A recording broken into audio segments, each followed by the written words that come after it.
Bhavnagar Somnath national highway પર અવારનવાર નાના મોટા અકસ્માતો થતા રહે છે, ત્યારે વધુ એક અકસ્માત ભાવનગર સોમનાથ નેશનલ હાઈવે પર સર્જાયો હતો. આજરોજ તારીખ 30/7/2025ના બપોરના 2 કલાકના સમયગાળા દરમિયાન ભાવનગર સોમનાથ નેશનલ હાઈવે પર વેળાવદર ગામ નજીક 2 ટુ વ્હીલર અકસ્માત થયો હતો, જેમાં 3 લોકોને ઈજા થતા તેમને સારવાર અર્થે તાત્કાલિક તળાજાની સરકારી હોસ્પિટલ ખાતે ખસેડવામાં આવ્યા હતા, જેમાં ભરતભાઈ સળથાભાઈ કળમોદરવાળા અને સુરપાલસિંહ જસુભા વેળાવદર અને મંગાભાઈ જોધાભાઈ કળમોદરને ઈજાઓ થતા તેમને તાત્કાલિક સારવાર અર્થે 108 મારફતે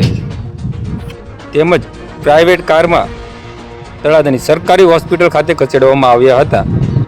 આ અકસ્માતમાં તળાજા પોલીસ દ્વારા પણ સરાહનીય અને માનવતા ભરી કાર્યવાહી કરવામાં આવી હતી. અકસ્માત સમયે તળાજાના પીઆઈ એબી ગોયલ સહિતનો સ્ટાફ વેળાવદર ગામ નજીકથી નીકળતા આ અકસ્માતમાં ઘાયલ એક વ્યક્તિને પોલીસની સરકારી ગાડીમાં સારવાર અર્થે તળાજાની સરકારી હોસ્પિટલમાં લાવવામાં આવ્યા હતા, જ્યાં વધુ સારવાર જણાતા તેમને ભાવનગર રિફર કર્યા હોવાનું તળાજાની સરકારી હોસ્પિટલ ખાતેથી જાણવા મળ્યું હતું.